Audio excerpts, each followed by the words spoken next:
प्यारे बच्चों, आचार्य रामचंद्र शुक्ल के जो कथन हैं वो अक्सर पेपर में पूछे जाते हैं। तो कौन से वो महत्वपूर्ण कथन हैं जो पेपर में पूछे जाते हैं? ये 5 कथन अक्सर आपको परीक्षा में देखने को मिलेंगे।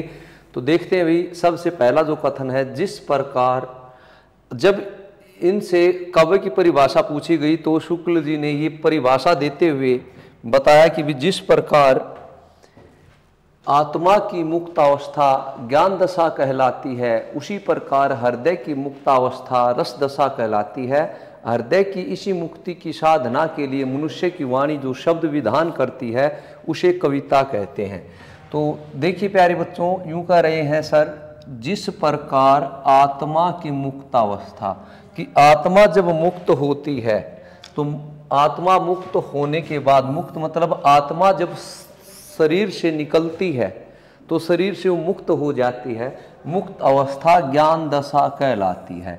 अर्थात इंसान की आत्मा जब शरीर से निकल जाती है तो ऐसा मान जाते हैं कि वो भी ज्ञान की प्राप्ति कर लेती है। ज्ञान की प्राप्ति कैसे कर लेती है? कि उसको इस संसार से दूसरे संसार के अर्थात अलौकिक ज्ञान की प्राप्ति हो जाती है। वो इस संसार से कहीं और अर्थात वो भगवान को जान लेती है। उसी प्रकार हृदय की मुक्त अवस्था, भाई आत्मा जब मुक्त होती है शरीर से तो ज्ञान दशा कहलाती है। और जब हृदय मुक्त होता है तो उस मुक्त अवस्था को रस दशा कहा जाता है। तो देखिएगा, हृदय जब मुक्त होता है, हमारा दिल मन जब मुक्त होता है तो हम उसमें किस में मुक्त होता है? हम या तो किसी गाने में मस्त हो जाते हैं या कोई भी ऐसा दृश्य है उस दृश्य को देखकर हम खो जाते हैं। उस दृश्य की अनुभूति करते, उसको महसूस करते हो तो हम उसमें खो जाते हैं। तो बेटे, जब हृदय की मुक्त अवस्था, हृदय जब मुक्त होता है तो वो रस की प्राप्ति हो जाती है। यहाँ पर रस दशा का मतलब है बेटे आनंद प्राप्ति, अर्थात मनुष्य को आनंद की प्राप्ति हो जाती है।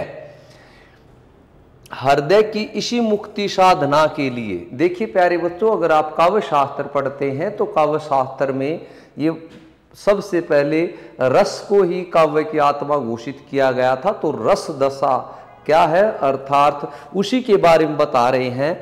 हृदय की इसी मुक्ति साधना के लिए कि कोई भी रचना है, उस रचना को पढ़कर प्रत्येक पाठक का या प्रत्येक श्रोता का उस रचना को सुनता है, तो उस रचना को सुनकर या पढ़कर प्रत्येक जो हृदय है वो मुक्ति की साधना के लिए मनुष्य की वाणी, अर्थात मुक्ति की साधना का मतलब है उस रचना को पढ़ के किसी भी पाठक या श्रोता के अंदर बेटे क्या हो जाता है प्यारे बच्चे? पाठक या श्रोता के अंदर आनंद की प्राप्ति होती है।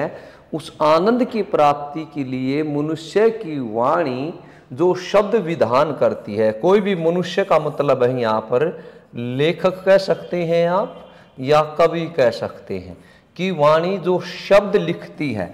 शब्द विधान का मतलब रचना करना बेटे, शब्द विधान का मतलब क्या है? रचना करना।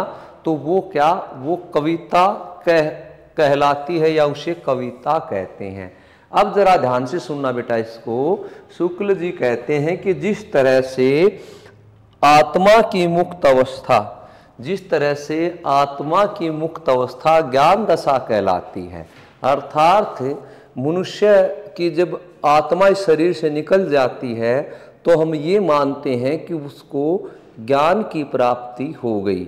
उसी प्रकार हृदय की मुक्त अवस्था, हृदय जब मुक्त होता है अर्थात वो जब कहीं खो जाता है, तो मुक्त होने का मतलब खो जाना, तो उसको रस दशा कहते हैं।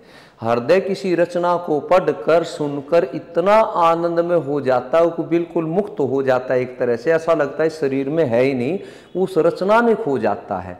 तो हृदय की जो मुक्त अवस्था है उसका मतलब है आनंद की प्राप्ति या रस की प्राप्ति। इसीलिए प्रत्येक मनुष्य मतलब जो पाठक या श्रोता बने, प्रत्येक मनुष्य का हृदय जो है वो रस की प्राप्ति करे या आनंद की प्राप्ति करे। उसके लिए कोई भी लेखक या कवि है उसकी वाणी मतलब उसकी सोच, उसकी अनुभूति जो शब्द लिखती है अर्थात जो रचना करती है वो कविता कहलाती है। तो देखो बेटे, काव्य के बारे में शुक्ल जी ने अपने निबंध कविता क्या है इसमें ये कहा है, कविता क्या है निबंध में बेटे।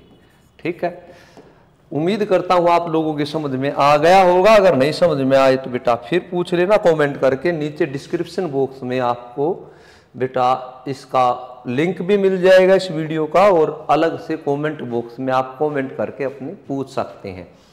अगला जो कथन है शुक्ल जी का जो परीक्षा में पूछा जाता है, यदि प्रेम सौपन है तो श्रद्धा जागरण है।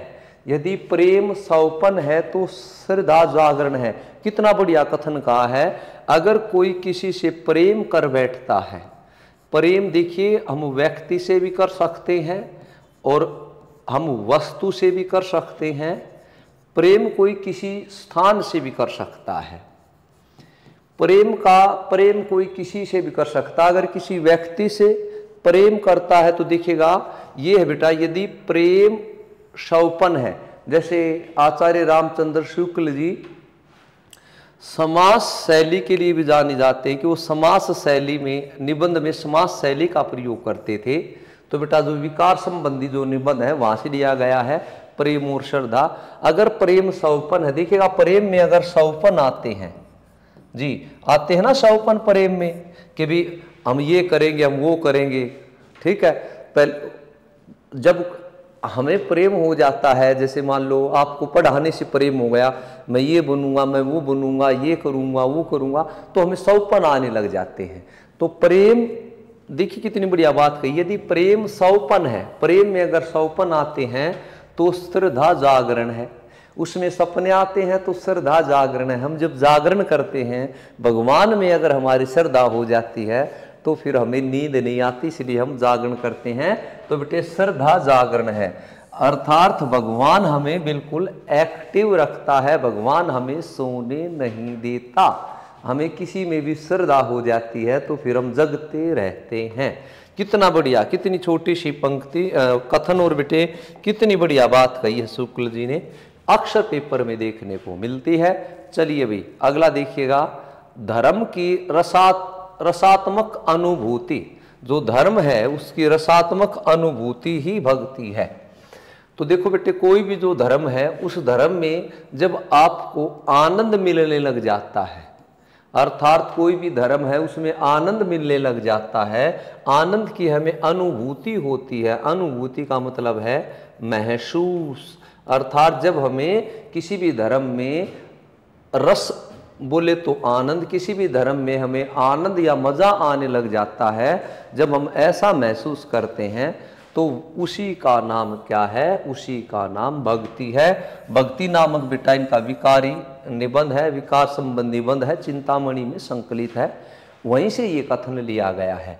तो एक बार फिर समझिएगा इसको, धर्म की रसात्मकम अनुभूति। रस अर्थात कोई भी धर्म है, जैसे आप मान लीजिएगा हिंदू धर्म में कृष्ण जी हैं, विष्णु जी हैं, तो अब यूं कह रहा है कि भाई जब इनमें हमें आनंद की प्राप्ति होने लग जाती है, हम कृष्ण में हो जाते हैं, तो उसी को हम भक्ति कहते हैं। अगला जो कथन बेटे अक्सर पेपर में पूछा जाता है वो देखिएगा। हाँ भाई, मोस्ट इंपोर्टेंट कथन है ये शुक्ल जी का। उन्होंने कहा है, कितनी बढ़िया बात कही है, आचार्य रामचंद्र शुक्ल के जो बेटा फेवरेट कवि रहे हैं, तुलसीदास, सूरदास और जायसी, ये तीनों भक्ति काल के कवि रहे हैं।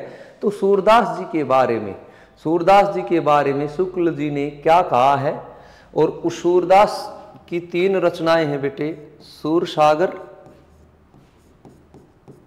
सूर सारावली, और उसके बाद है मेरे प्यारे बच्चों साहित्य लहरी। ये 3 रचनाएं हैं। अब कितनी अच्छी बात कही है, जो सूर सागर है इसमें कुल मिला के कितने स्कंद हैं, 12 स्कंद हैं बेटे। अब 12 स्कंद हैं तो इसमें जो 10वां जो स्कंद है उसमें क्या है बेटे, भ्रमर गीत है 10वें स्कंद में। तो वहीं से कहा है सूरदास के काव्य के बारे में, सूरदास जी की महानता के बारे में ये कथन कहा है आचार्य रामचंद्र शुक्ल जी ने। भरमर गीत सूर साहित्य का मुकुटमणि है। सूर ने जितना भी साहित्य लिखा है, अपने जितने भी ग्रंथ लिखे हैं, उनमें से जो भरमर गीत है, जो सूर सागर के 10वें स्कंद में है, वो उस साहित्य का, जैसे पूरा का पूरा वो साहित्य क्या है बेटे, वो साहित्य अगर पूरा का पूरा, प्यारे बच्चों, अगर वो साहित्य पूरा का पूरा मुकुट है तो उस मुकुट में जो यहाँ मणि लगती है, पूरा का पूरा सूर का साहित्य अगर एक मुकुट है तो उस मुकुट की मणि क्या है, उसका भरमर गीत। यदि वात्सल्य और श्रृंगार के, यदि सूर के साहित्य में से हम वात्सल्य और श्रृंगार के पद निकाल भी देते हैं तो हिंदी साहित्य में सूर का नाम अमर करने के लिए, अब कहते हैं ना कि सूरदास जी वात्सल्य रस के सम्राट थे, श्रृंगार रस के सम्राट थे, तो यहाँ पर शुक्ल जी कह रहे हैं अगर वात्सल्य और श्रृंगार रस को निकाल भी देते हैं तो भी सूरदास का जो साहित्य है या सूरदास को श्रेष्ठ सिद्ध करने के लिए ये भरमर गीत ही काफी है जो उनको अमर कर देगा बेटे। ठीक है, ये कथन भी पेपर में पूछा जाता है। उसके बाद बेटे अगला कथन जो अक्सर परीक्षा में देखने को मिलता है जी, और वो है यदि प्रबंध काव्य है। देखिएगा ये बिहारी जी के बारे में बोल रखा है। बिहारी जो रीति काल के कवि थे, तो बेटा बिहारी जी ने क्या किया था प्यारे बच्चों, रीति मुक्त धारा के कवि हैं वो। अब रीति मुक्त धारा के कवि हैं तो बिहारी ने क्या लिखा बेटे, बिहारी सत्सई क्या है, मुक्तक काव्य है। मुक्तक काव्य है तो उसके बारे में देखिएगा यदि प्रबंध काव्य है, प्रबंध काव्य वो होता है जिसमें किसी योद्धा का या नायक का जन्म से लेकर मृत्यु तक का वर्णन होता है, वो प्रबंध काव्य होता है। यदि प्रबंध काव्य एक विशाल, एक विस्तृत वनस्थली है, प्रबंध काव्य मान के चलो एक विशाल वन का स्थान है, वनस्थली का मतलब है एक वन स्थल है, तो मुक्तक चुना हुआ गुलदस्ता। अब मुक्तक काव्य में नायक होना जरूरी नहीं है, तो मुक्तक काव्य चुना हुआ गुलदस्ता है। जैसे आप किसी को गिफ्ट करते हैं, जब आप किसी को गिफ्ट करते हैं, बुके वगैरह गिफ्ट करते हैं, तो यूं कह रहा है अगर प्रबंध काव्य विस्तृत वन स्थली है, वन क्षेत्र है, तो जो मुक्तक काव्य है उसकी महत्ता को दर्शाते हुए शुक्ल जी कहते हैं चुना हुआ गुलदस्ता है। गुलदस्ते में हम फूल चुन चुन के वो करते हैं बेटे, सेलेक्ट करते हैं, हम किसी को गिफ्ट देंगे बुके वगैरह। तो प्यारे बच्चे इसी तरह से बिहारी सत्सई का समर्थन करते हुए शुक्ल जी ने ये कथन कहे हैं कि मुक्तक काव्य भी कोई कम नहीं है, क्योंकि मुक्तक काव्य लिखने के लिए कल्पना की जो शक्ति है वो चरम सीमा पे होनी चाहिए, और वो शुक्ल में थी वही। ठीक है, तो बेटे शुक्ल के जो कथन हैं उनमें से जो प्रमुख कथन हैं उनको हम इस वीडियो में डिस्कस कर चुके हैं, और जो हैं उनको अगले वीडियो में फिर लेकर हाजिर होंगे।